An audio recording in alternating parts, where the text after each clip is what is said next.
Start with a tank that is not moving. It is sitting in a tree line a few kilometers behind the fighting. On ground, it is churned into paste, and the crew are standing next to it with nothing to do, because there is nothing a crew can do about this one. The rear deck plates are off and stacked against the hull. The engine compartment is open to the weather. At the front left, where the drive sprocket meets the hull, the final drive housing is cracked and the oil has come out of it and gone into the mud, and the tank is now a fixed object in a landscape where nothing is supposed to be fixed. A truck comes up in the afternoon. 4 men get out, and one of them is a senior sergeant, and none of them are tank crew. They belong to the maintenance detachment of the company, 19 enlisted men when it is at strength, working out of shop trucks and a prime mover. They look at the sprocket for about 2 minutes. Then the sergeant writes something down, and that piece of paper is the beginning of everything this is about. Because the sergeant is not deciding whether the tank can be repaired. He is deciding where. If it is a track, a road wheel, a radiator, a torsion bar, the detachment does it here, tonight, in the open, with the crew holding the lamps. If it is the final drive, it goes back to the workshop company, and the workshop company sits 15 or 20 kilometers further back, in a barn or a machine shop or a rail siding, and the tank cannot get there under its own power, which means the recovery platoon has to come forward with 18-ton half tracks and drag 45 tons of dead steel down a road that is under observation. And if the workshop opens it up and finds the job will take longer than 14 days, the tank does not stay.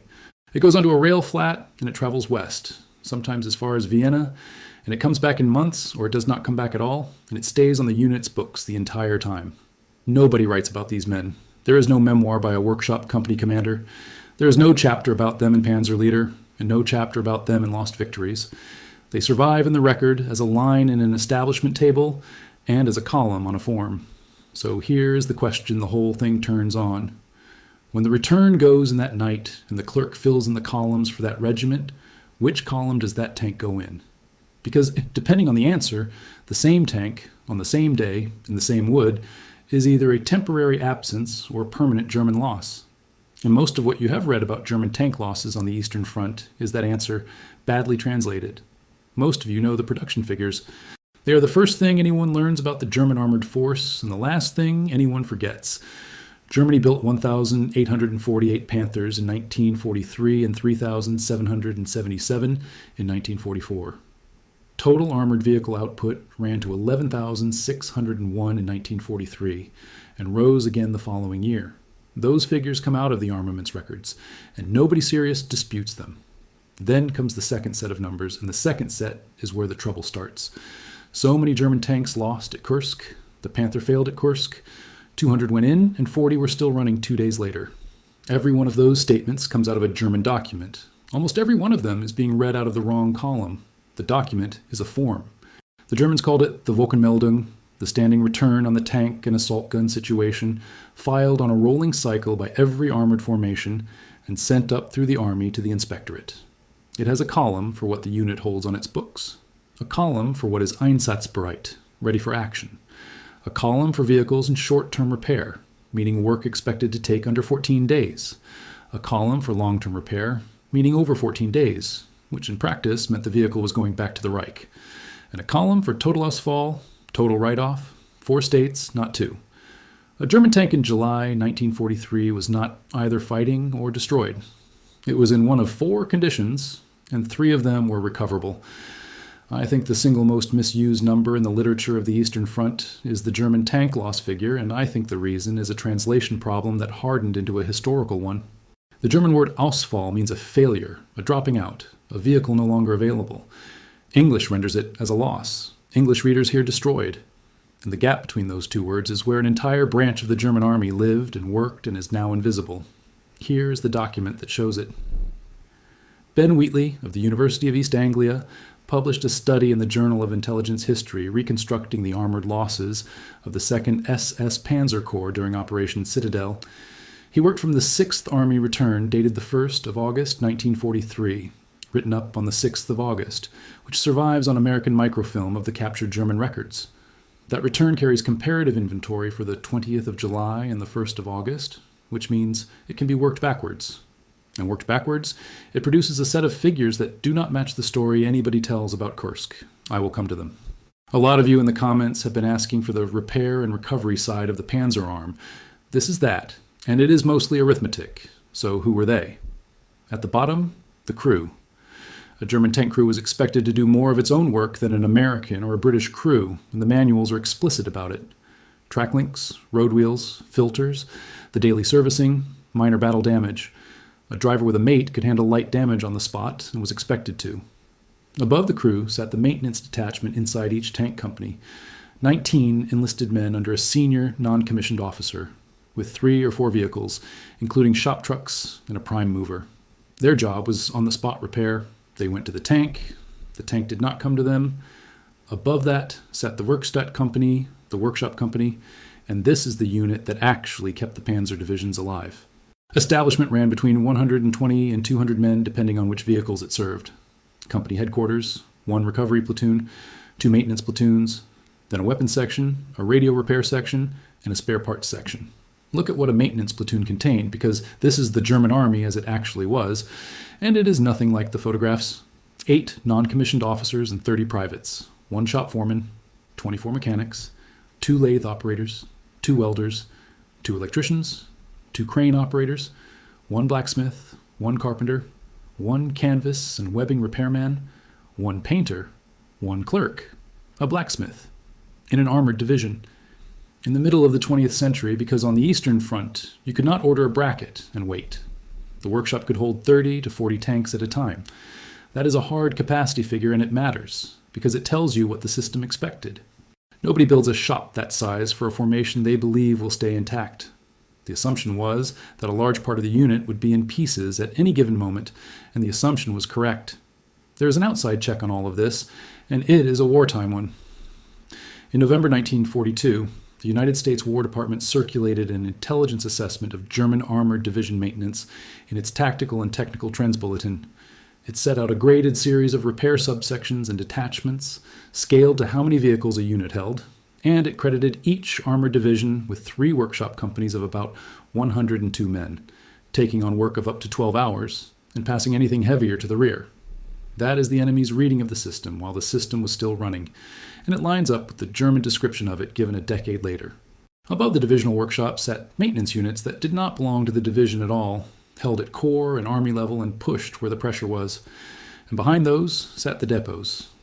The Army Ordnance Works at Vienna repaired between 60 and 100 tanks a month with a workforce of 1,200 civilian employees. The depot at Gien in France averaged about 40 tanks a month. These were factories with civilian payrolls, doing military work on military property, and nothing in the popular account of the German army has room for them. The rule that tied the whole structure together is the one already sitting on the form. Field repair shops took only what could be finished inside a set time. Anything beyond it was supposed to be handed to depot installations. That single line is the hinge of German armored accounting, because it separates a tank that stays on the divisional books as a repairable asset from a tank that goes west on a train. I am taking those establishment figures from a specific published source, and I want to name it plainly because it comes with a caveat this channel always applies. They come from German tank maintenance in World War II, the study of the United States Army Historical Division, published in June 1954. It was compiled by Burkhard Müller Hillebrand, the officer who also wrote the standard German reference on the wartime army's organization, Das Heer, drawing on contributions from German staff officers and tank maintenance specialists. Now, this channel is normally hard on the historical division series, and for good reason. Those studies were written by former German commanders who had reputations, pensions, and in some cases trials in play, and Halder shaped the whole enterprise. But I think this particular study is among the more reliable things in the series, and my reason is specific. Nobody's reputation was riding on how a workshop platoon was staffed.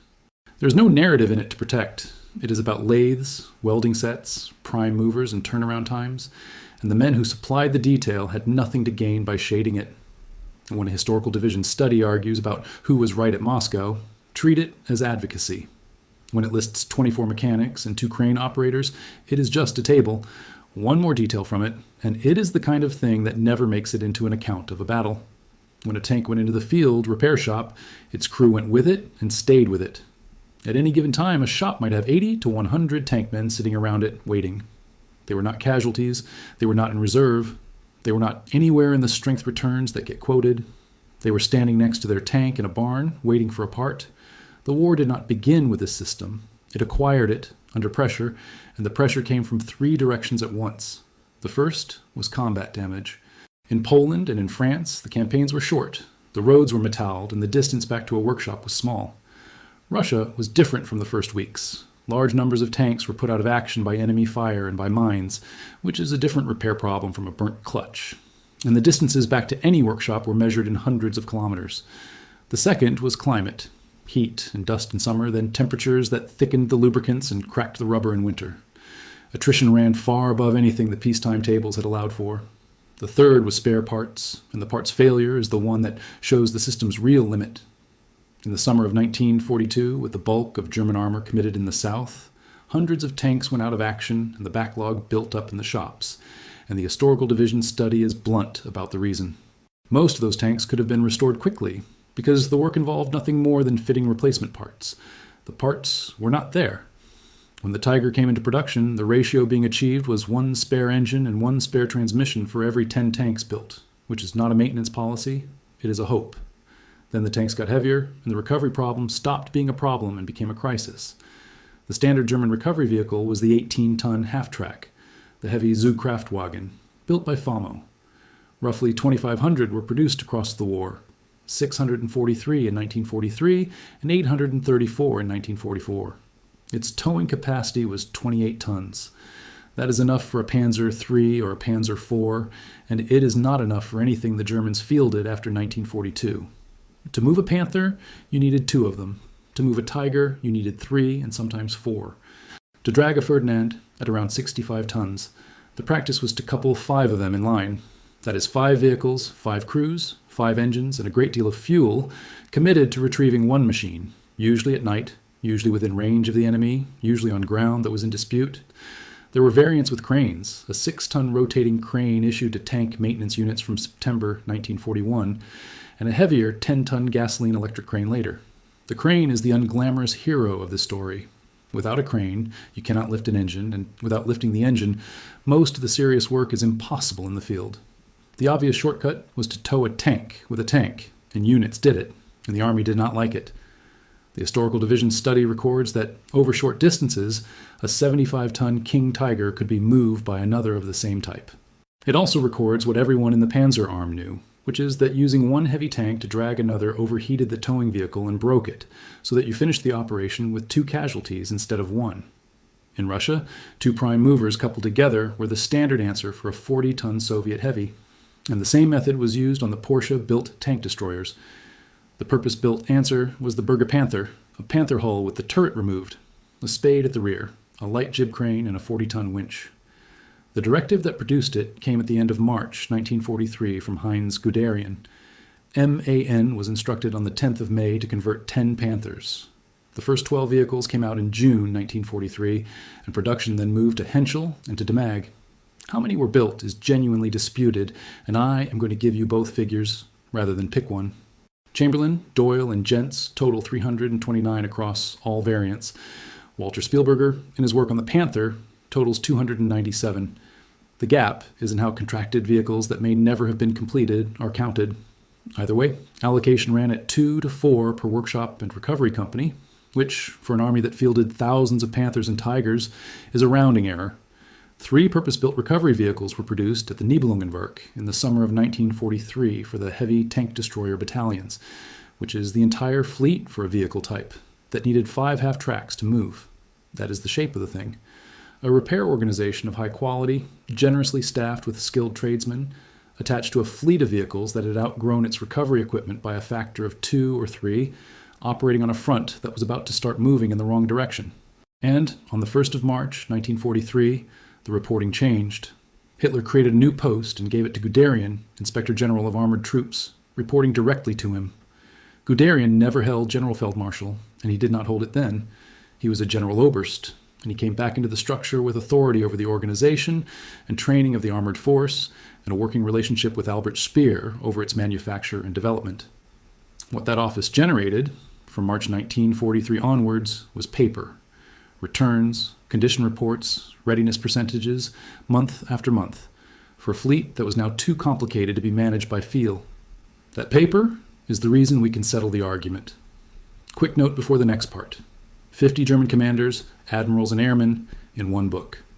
Every entry built the same way: final rank, commands, operations, decorations, fate, then what the record holds against what was claimed. 824 licensed photographs, and a second volume, 746 of them in color, restored and upscaled from the originals. It's all at GermanCommand.com. Check for yourself. Kursk is where the form and the legend collide, and it collides twice, in two different units, in two completely different ways. Take the Panther first, because the Panther at Kursk is the single most quoted mechanical failure in the history of the German army. 200 Panthers were issued between the 23rd and the 29th of June 1943 to Panzer Regiment 39, the regiment the reports refer to as the Panther Regiment von Lauchert. It held two battalions, Panzer Battalion 51 and Panzer Battalion 52, and it sat under Panzer Brigade 10, attached to the Grossdeutschland Division in the 48th Panzer Corps of 4th Panzer Army. On the 4th of July, the regiment reported 200 ready for action. On the 5th of July, the opening day, 184 were operational. Two Panthers had already burned out from engine fires on the approach march. On the evening of the 6th of July, the figure was 40. That is the number everybody quotes, 40 out of 200 in 2 days. Now look at what the reports underneath it actually say. The quartermaster's accounting on the 10th of July recorded 76 vehicles lost to that point, and it broke them out. 4 total losses, 54 mechanical, 18 minor failures, most of them caused by mines. Now hold that against the second document for the same day. The after-action report submitted to the Inspector General of Armored Troops recorded, for the evening of the 10th of July, 10 Panthers still facing the enemy. 25 were total write-offs, 23 burned in combat, and 2 burned on the march. 100 were in the workshops, and the workshops had them sorted by cause. 56 from gunfire and mines, 44 from technical failure. 65 were under repair at that moment. Those two accountings cover the same regiment on the same day, and they do not agree with each other. 4 total losses in one and 25 in the other. That is normal, and it is worth understanding rather than explaining away. A quartermaster's running total and a retrospective after-action report were compiled for different purposes and closed at different moments, and anyone working with these documents has to decide which of them to use and say which one they used. 10 in the line, 100 in the shops. That is the Panzer Arm in July 1943, stated in its own paperwork. Then the return of the 20th of July, and this is the one to hold on to, because it is the whole argument in one line of a form. 41 operational, 85 repairable in the field, 16 damaged badly enough to be sent back to Germany. 56 burned out by enemy action, 2 destroyed by engine fires, add them, 200 exactly. Now read them as the form reads them. Ready for action, 41. Short-term repair, 85. Long-term repair, 16. Total write-off, 58. The regiment had spent a fortnight inside the largest concentration of armor the Germans ever assembled in the East. Overground, it then had to give up. 142 of its Panthers were still German property when it ended, and most of those sat on the near side of the repair line. It is worth being exact about what was breaking, because the Panthers' failures at Kursk were not random. The design had been meant to run an epicyclic final drive. Production pressure replaced it with a double spur arrangement that was simpler to make and carried far higher loads, and it failed under them, repeatedly, for the rest of the war. On top of that, the regiment was operating vehicles that had come off the line weeks earlier and had barely been run in, on a battlefield that had been mined in depth. A mine that broke a track very often wrecked the final drive on that side as well, which is a workshop job rather than a detachment job, which means a tow, which means 2 half-tracks, at night, forward of the line of contact. And the ground at Kursk favored recovery only as long as the attack was moving. While 4th Panzer Army was pushing north, the disabled Panthers were behind it. From the 17th of July, the direction reversed, and everything still on jacks in a forward workshop had to be moved or abandoned. The ones that could not be finished forward went west on trains for factory work. That is not a small administrative act. It is a rail movement of heavy loads across occupied Europe at a moment when the rail net was carrying an army. The Panthers' operational rate at the end of July 1943 was 16%. That figure is real, and it is damning, and it is a readiness figure, and readiness figures move. By the end of that year, the Panther fleet averaged 37%. Across 1944, it averaged 54%. Same tank, same final drive, same double spur gears, carrying loads they were never designed for. The variable was not the design. The variable was the workshop, the parts pipeline, and how much time the shops were given. Now, the second collision, and this one is stranger. The Second SS Panzer Corps went into Operation Citadel with 547 armored fighting vehicles on its books. On the 4th and 5th of July, 488 of them were operational, which means 59 vehicles were already in the shops on the eve of a deliberately prepared offensive that the German army had been assembling for 2 months. That is the baseline. Even at its best, with time to prepare, roughly 1 vehicle in 9 was down. At 100 hours on the 11th of July, the Corps held between 521 and 522 vehicles, and 339 were operational. Do that subtraction.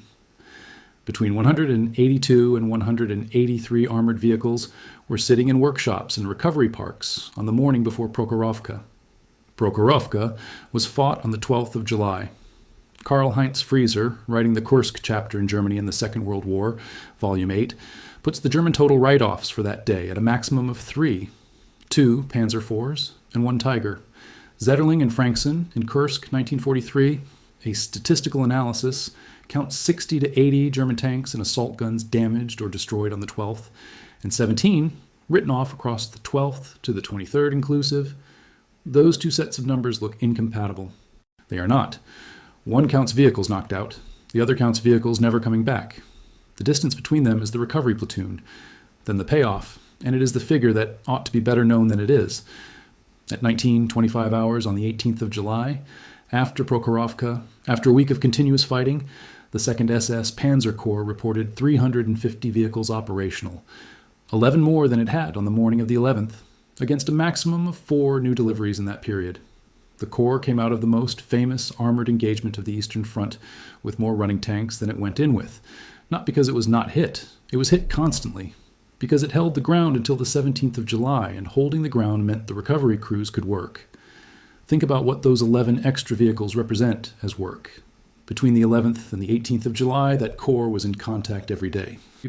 Its workshop sat behind Prokhorovka in whatever cover existed, running on generators. In that week, they took in vehicles with penetrations, cracked final drives, shot away idlers, burnt out electrics and mine damage to running gear, and they put more back into the line than the Corps lost. None of that is visible in an account written from the operational level, because at the operational level, it registers only as a strength figure that failed to fall. That is the most useful thing in the whole file, and it is worth stating flatly.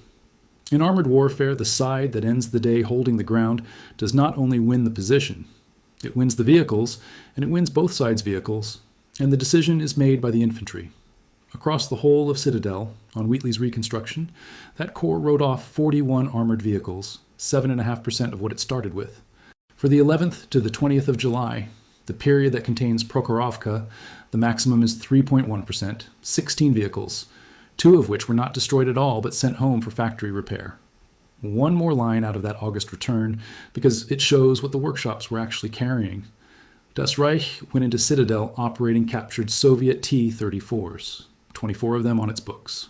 By the 1st of August, it still held 21, so the German repair services in that sector were keeping a foreign tank type in the line with no parts pipeline of any kind behind it, at the same time as they were nursing a brand new heavy tank through its first battle and stripping wrecks for anything that would fit.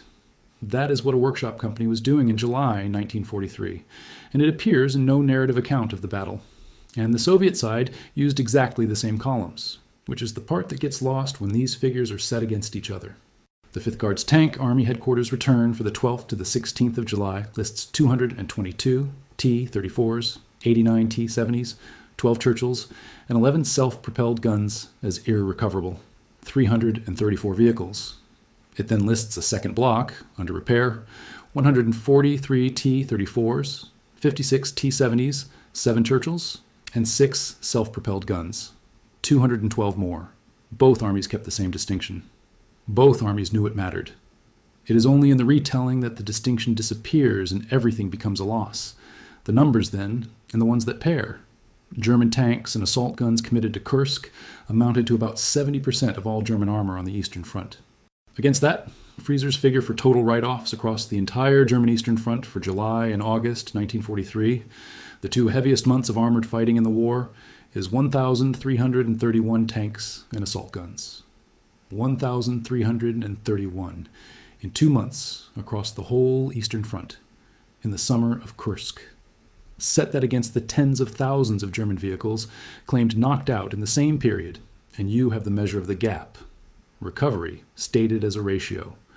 A workshop company's recovery platoon was established at 1 officer, 6 non-commissioned officers, and 25 privates, with 12 prime movers and 4 tank transporters. 12 prime movers at 3 per Tiger means a company working on the heavy battalions could move 4 vehicles at once if it committed everything it owned and nothing broke. The historical division study is explicit that repeated attempts to increase the strength of the organic recovery units were frustrated by the shortage of prime movers and transporters. So the establishment was thin, the units were usually below establishment, and the machines they were expected to move got heavier every year, which is the other pairing worth having. Total German armored vehicle output in 1942 was 5,530 vehicles, and the heavy end of that fleet was a 25-ton Panzer IV. 2 years later, output was more than 3 times higher, and the heavy end had roughly tripled in weight. The recovery park did not triple. It did not change in kind at all. The same 18-tonner that had been designed before the war to tow an artillery piece was still the standard answer in 1945. Reliability, second half of 1943, as Steven Zaloga sets it out in Armored Champion. The Tiger averaged 36%, and the Panther was much the same. The Panzer IV averaged 48%. The Sturmgeschütz 3 averaged 65%. The cheapest, simplest, least celebrated vehicle in the inventory was almost twice as likely to be running on any given morning as the 2 the documentaries are made about, and the pair that closes the argument. In September 1944, the Panther fleet on the Eastern Front reached its highest operational total of the war, 522, running out of 728 on strength. That is the system working.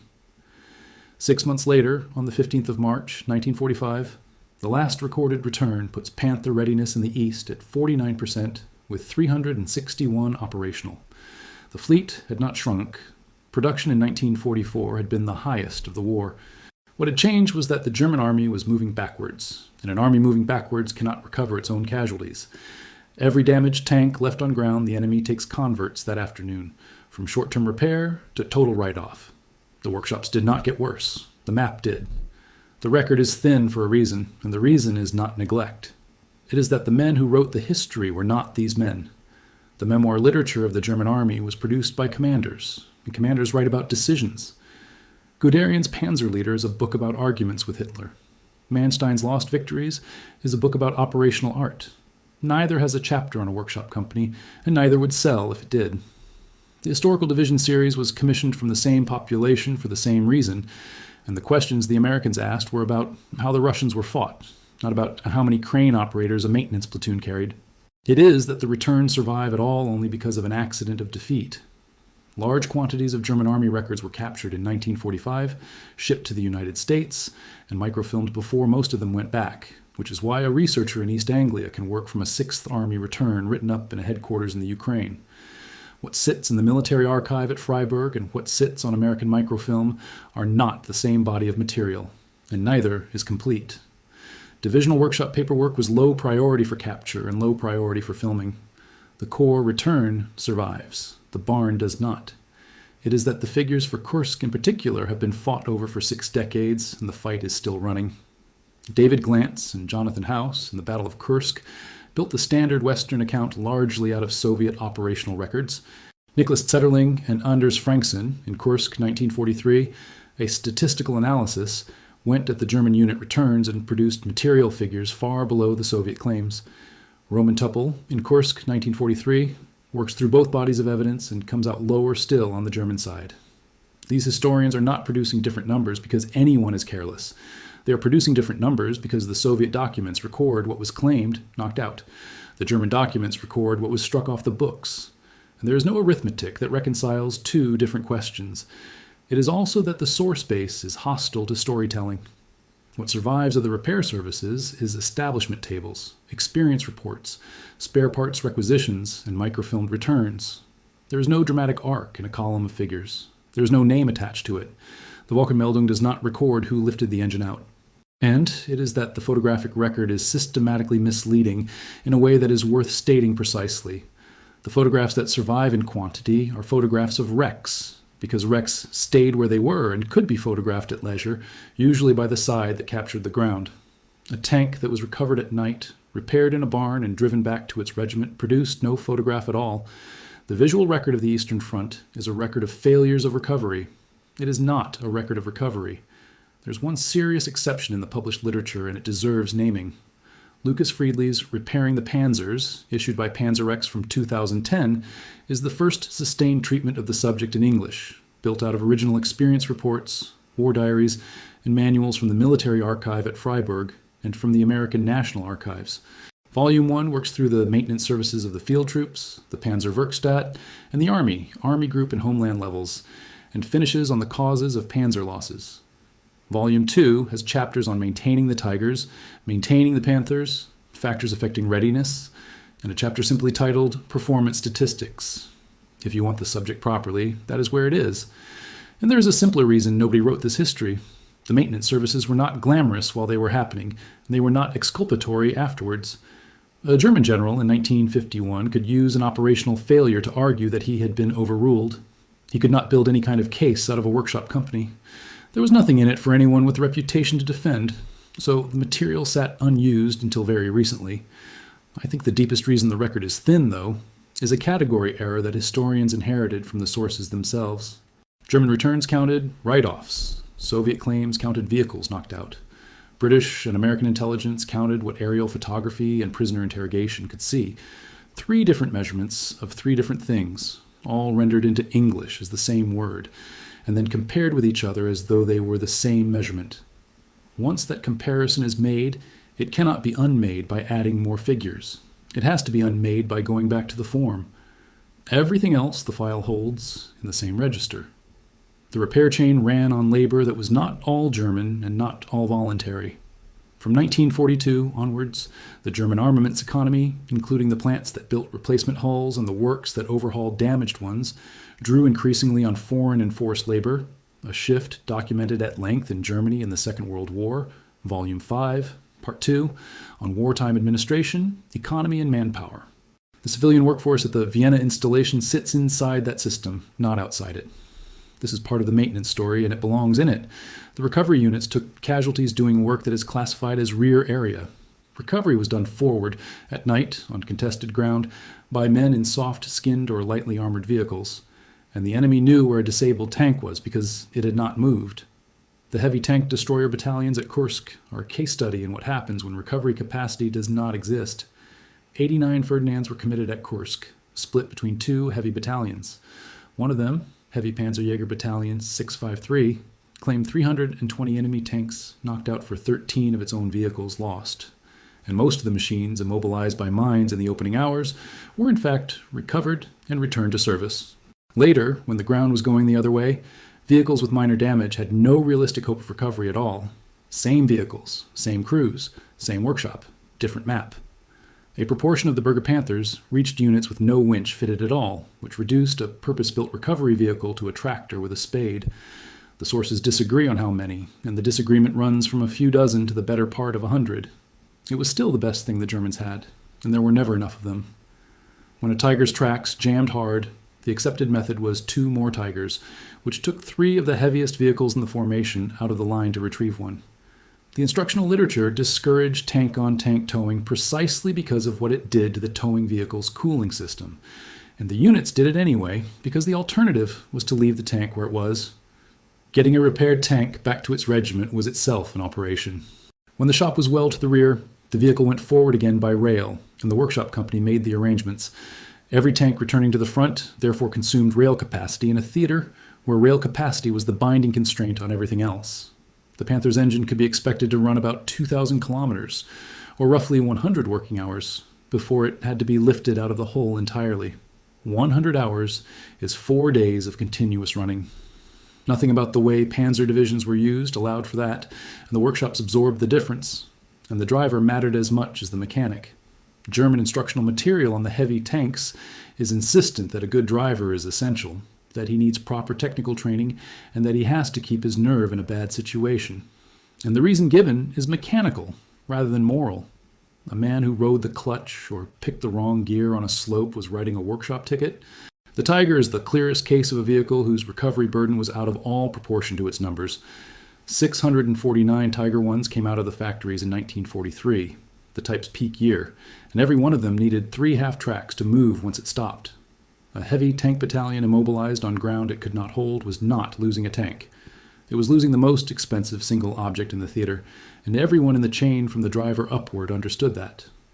The instructional material also records that the early mechanical troubles tended to settle down once a vehicle had 200 to 400 kilometers on it, which is useful to know and completely useless if the vehicle is delivered by rail 3 days before an offensive and driven straight into it. The Sturmgeschütz arm, which produced the best availability figures in the entire German inventory, was not under the Inspector General of Armored Troops. The assault artillery stayed with the artillery, and Guderian did not get it. That is an organizational fact with a readiness consequence attached to it, and the readiness consequence ran in the artillery's favor. The engines improved, and the record shows by how much. In March 1944, Guderian reported that frontline units were getting a service life of 1,000 kilometers out of the Panther engine, up from 700. A French assessment in 1947, working on captured vehicles, put average engine life at 1,000 kilometers and maximum at 1,500. Track wear was reported at 1,500 to 1,800 kilometers, with the guide horns bending outward or breaking. These are the numbers the workshops were working against, and they are short. A Panther that drove from its railhead to the front and maneuvered for 3 weeks was already inside the maintenance window. So the analysis, and it is the same claim I opened with, now with the documents underneath it. I think the tank is the wrong unit of analysis for the German armored force after 1942, and the correct unit is the form. A panzer division did not have a tank strength. It had 4 numbers at once, and the one that mattered on any given morning was the ready for action column, which was set less by how many tanks the factories had delivered than by how many the shops had turned around in the preceding fortnight. I think the Panther's reputation is built on the wrong column, and the return of the 20th of July is the proof. The catastrophe everyone describes is the first figure on that line. The second figure is larger, and it is the one that decided what the regiment could do in August. I think Prokhorovka reads as a German armored disaster in the popular literature and as a modest German material loss in the returns for one reason only, and it is not that anybody is lying. It is that the Germans held the battlefield for 5 more days. Frieser's maximum of 3 write-offs on the 12th of July, and the Corps reporting more operational vehicles on the 18th than on the 11th, are the same fact seen from 2 ends. The Soviet Fifth Guards. Tank Army's own return, with its irrecoverable block and its under-repair block, shows a command that understood precisely this and was measuring it. There is a second-order effect in this that I think is underweighted, and the form itself creates it. Because short-term repair was a divisional responsibility and long-term repair was not, a division had a standing interest in keeping a vehicle in its own column rather than releasing it to the rear. A tank in short-term repair is still yours. A tank sent home is gone, and what comes back is a replacement allocation you have to argue for. I'm not going to claim that returns were deliberately shaded, because I have not seen a document that proves it. What I will say is that the 14-day boundary was an accounting boundary as well as an engineering one, and that any figure sitting right on top of it should be read with that in mind. The other thing the returns show is that the Panzer Arm's real capital was never tanks. It was tradesmen, and those trades took years to make. A tank could be built in a month. A lathe operator could not. And I think the readiness curve, not the production curve and not the loss curve, is the real history of the Panzer Arm. Robert Citino, in the Wehrmacht Retreats, describes 1943 as the year the German operational tradition ran out of room to maneuver. The readiness returns say the same thing in a different language. As long as the front stood still or moved forward, damaged meant repairable, and the German Army's technically ambitious, mechanically fragile tanks were survivable. The moment the front began moving west, damaged meant gone, and the same tanks became a liability that the same workshops could not offset, no matter how good they were. There is a methodological point in this that goes well beyond the German Army. Any force that can recover and repair its own casualties is measuring something different from a force that cannot, and when the two report in the same vocabulary, the comparison is worthless. This is not a German peculiarity. The Red Army's repair organs worked on the same principle, kept the same distinction in their own returns, and from the summer of 1943 onward, enjoyed the same advantage the Germans had briefly held, which was possession of the ground. The armored history of the Eastern Front after Kursk is to a large degree the story of which side got to keep the wrecks. I want to be precise about what I'm not arguing. I'm not arguing that German tank losses were low. Over the course of the war, the Panzer arm was destroyed, and the returns show that as well, because in the end, everything arrives in the write-off column. What I am arguing is that the rate at which vehicles moved into that column was governed by something other than the fighting, and that the something was a repair organization, its part supply, and the direction the front was moving. Those three variables account for more of the German armored record after 1942 than gun caliber and armor thickness put together, and they are the three that get the least attention. That is why 1944 is the paradox it is, the highest production year of the war, and a fleet that could not be kept running. Nothing broke in the factories. What broke was the assumption underneath the whole structure, which was that the German army would end each day in possession of the ground its tanks had broken down on. What the record contains is this: a repair organization built in 5 layers, from a driver with a mate through a 19-man detachment, a workshop company of tradesmen, corps, and army units held back for the heavy work, and depot installations in the Reich and in France running on civilian payrolls. A time limit that decided whether a vehicle stayed in the theater or went west on a train, and a recovery park that could not lift what the design offices were producing with the purpose-built answer to that never reaching the units and the numbers required. A regiment at Kursk that came out of the offensive with 7 Panthers and 10 still on its own books. A corps that fought at Prokhorovka and ended that week with more running vehicles than it began it with. And a Panther fleet in the east that peaked in the autumn of 1944 and then fell away while the factories were still delivering at the highest rate of the war, because the ground was going the other way. And a body of men, counted in the hundreds in every Panzer division and in the thousands behind every Panzer army, who were named in the establishment tables as mechanics, welders, lathe operators, crane operators, blacksmiths, and painters, whose work is the difference between every pair of those figures, and who do not appear by name in any of it. That's what the record shows. The sources are in the description. I'll see you in the next one.